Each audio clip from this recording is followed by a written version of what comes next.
Genaro, ¿cómo estás? Buenas tardes.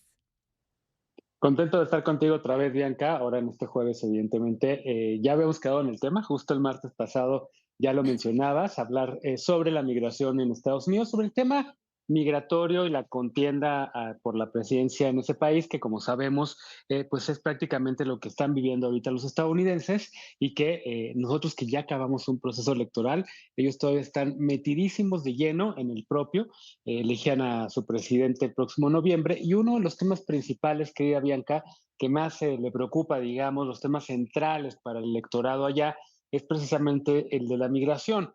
Fíjate que está pasando un fuerte cambio, digamos, en la manera en la que los demócratas abordan este tema. En lo general, en Estados Unidos, en los últimos años, habíamos visto a los republicanos siendo los que más mano dura habían puesto siempre con el tema migratorio. ¿Te suena acaso el muro en la frontera, que es una propuesta de Donald Trump?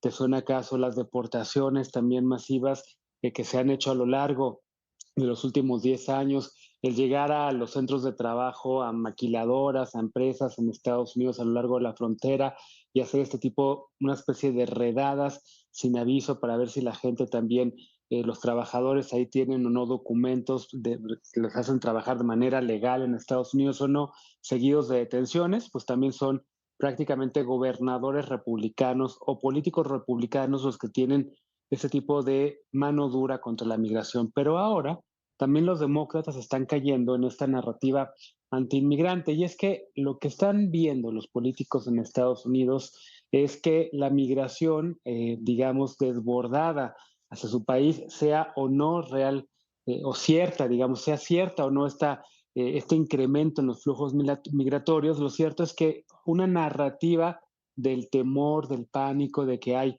cada vez más personas inmigrantes, aunque no sea cierto, porque los números no evidencian que haya una mayor población, un mayor número de personas sin documentos trabajando en Estados Unidos, pero lo que sí hay es un aumento de las narrativas en los medios, pues está provocando que la gente acuda o no a las urnas. Así lo estamos viendo y así lo vimos también en Europa, por cierto, estas elecciones que vimos recientes al Parlamento Europeo, uno de los principales objetivos o uno de los principales temas que movilizó a la gente a las urnas y que resultó en un apoyo mucho más fuerte a las opciones de derecha y de ultraderecha, es que esas opciones ofrecían mano dura a la migración, allá, a la migración sobre todo del norte y del centro de África, de personas que buscan llegar al continente europeo para quedarse allá, pero también migración que llega de las costas de Grecia y que es de países que vienen del Medio Oriente y de países árabes y musulmanes. Allá también en Europa hay una especie de temor, hay una especie también de rechazo a la multiculturalidad que se está presentando en estos momentos y que llevó a la gente a votar por opciones de derecha. Eso en Estados Unidos está cada vez permeando más y por ello los demócratas están endureciendo también su discurso antimigratorio más bien. El presidente Biden firmó, como has informado ya en este espacio, Bianca, una reciente orden ejecutiva, que es la orden ejecutiva más dura que ha firmado un presidente demócrata en los últimos años. No habíamos visto una medida así de dura firmada por un presidente demócrata. Una orden ejecutiva rápidamente es cuando los presidentes no tienen la mayoría en el Congreso, tienen un instrumento legal para poder avanzar alguna política pública sin necesidad de que sea una ley, son las llamadas órdenes ejecutivas. Biden firmó una, no tiene el control del Congreso. En el Congreso había tratado de aprobar una serie de medidas también duras con la migración, pero los republicanos, irónicamente, que son quienes más demandan mano dura, no le permitieron al presidente Biden aprobar esto porque saben que están en campaña, porque están en un año electoral y no le quieren dar ni una sola victoria al presidente demócrata. Entonces Biden firmó esta orden ejecutiva que lo que hace es endurecer la manera en la que las personas que cruzan la frontera en Estados Unidos pueden quedarse en ese país solicitando asilo. Cuando detienen los agentes de la patrulla migratoria a una persona sin documentos, lo primero que le preguntan, digamos ya de rutina, Bianca, es, ¿tiene usted temor de regresar a su país? ¿Tiene temor de que le pase algo si regresa a su país?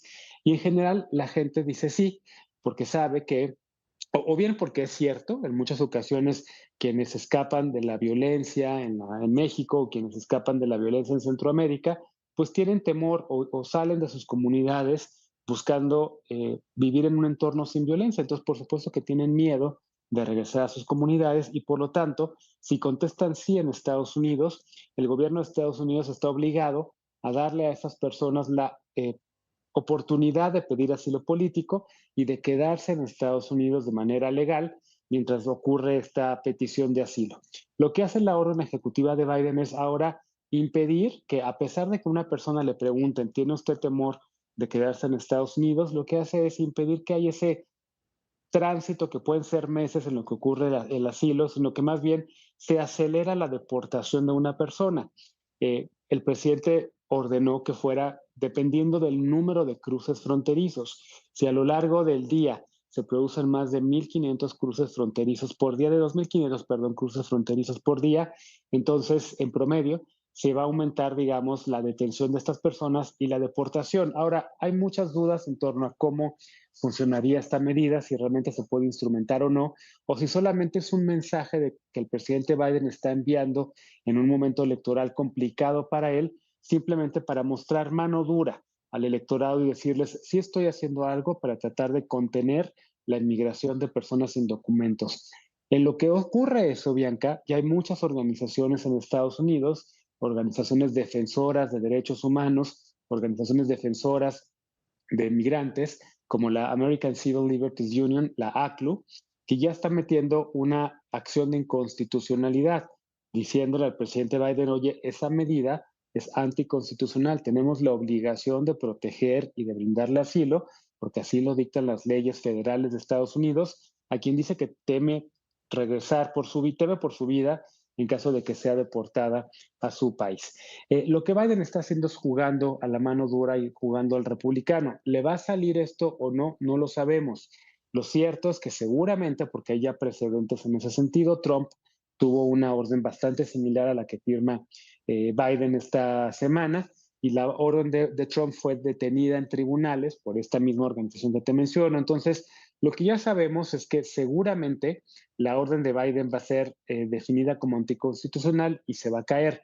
Lo que no sabemos es si el electorado va a ver con buenos ojos el que Biden esté tomando, entre comillas, una medida, una postura más dura frente a la migración y si le va a redituar eso en las urnas al presidente Biden. Biden tiene otra serie de problemas también, además de no verse duro en migración, por los cuales la gente no quiere votar por él. Tan solo vienen las imágenes que seguramente ya las comentaron en la octava, Bianca, de la gira que está haciendo el presidente ahorita por Europa. Está en Italia, en la cumbre del G7, que son las 7 economías más grandes del planeta, y en esa cumbre, cuya anfitriona es la primera ministra italiana Giorgia Meloni, hay unas imágenes del presidente Biden de nueva cuenta un poco desorientado. A lo largo de del último año y medio, cada vez más son más comunes las imágenes de un presidente que de repente parece que no sabe dónde está. Hay muchos cuestionamientos, digamos, en torno a la salud mental del presidente Biden y apenas hoy estamos viendo el más reciente. Biden tiene el tema de que la gente no lo ve duro en migración, tiene el tema de que la gente duda de que tenga salud mental suficiente, de que pueda continuar otros 4 años al frente de la presidencia de Estados Unidos. Se le acaba de abrir un frente nuevo también, que es el de el juicio contra su hijo, que está siendo acusado de 4 cargos criminales por la compra de un arma, cuando estaba prohibido para él comprar un arma, y además el hijo tendrá otro juicio en septiembre. Hay otro juicio por el que lo están acusando, también de cargos criminales, por haber contratado servicios sexuales, por haber usado dinero de manera, evasión fiscal, perdón, por haber mentido en su declaración fiscal para evadir impuestos y haber usado ese dinero para la compra de servicios sexuales y también para la compra de alcohol. Entonces, el hijo del presidente Biden tiene ahorita también problemas que podrían salpicar la propia campaña de su padre, como el mismo Donald Trump tiene sus propios problemas legales. Estamos viendo una elección inusual en donde un expresidente es acusado de 34 cargos criminales y aún así sigue en la competencia, y el hijo de un presidente que busca la reelección es acusado también de cargos criminales, y estos dos hombres están compitiendo por la presidencia. Entonces, está bastante interesante lo que ocurre en Estados Unidos, que toca tantos aspectos para la vida también de México como el tema migratorio, querida Bianca. Así es, querido Genaro Lozano, y no hay que olvidar en este tema de la migración a las infancias. Y es que de acuerdo a la UNICEF, la Oficina de Aduanas y Protección Fronteriza de los Estados Unidos está reportando que se registraron más de 149,000 niños cruzando en el año fiscal 2021 y más de 155,000 en el 2022. Estas tendencias, refiere, se reflejan en otros flujos migratorios más pequeños en toda la región a medida que el aumento de la violencia, la inestabilidad y los desastres relacionados con el clima provocan más desplazamientos y migraciones forzadas. Y yo diría también, añado a esto, la economía. Así que mucho por qué pues platicar en torno a este y otros temas. Como siempre, Genaro, agradecidos por este caleidoscopio y nos escuchamos el próximo martes. Nos escuchamos el próximo martes y a propósito justo de las infancias, esta orden ejecutiva de Biden no va a aplicar para infancias no acompañadas. Es decir, pero para infancias acompañadas, un niño o una niña entra a Estados Unidos y va acompañado de un padre o su madre o una persona adulta, ¿Cierto? no los Ujú. van a separar y sí les van a permitir eso. Pero nos Así vemos el es. próximo martes, Bianca. Bonito fin de semana. Claro que sí. Un fuerte abrazo y un beso, querido Genaro Lozano.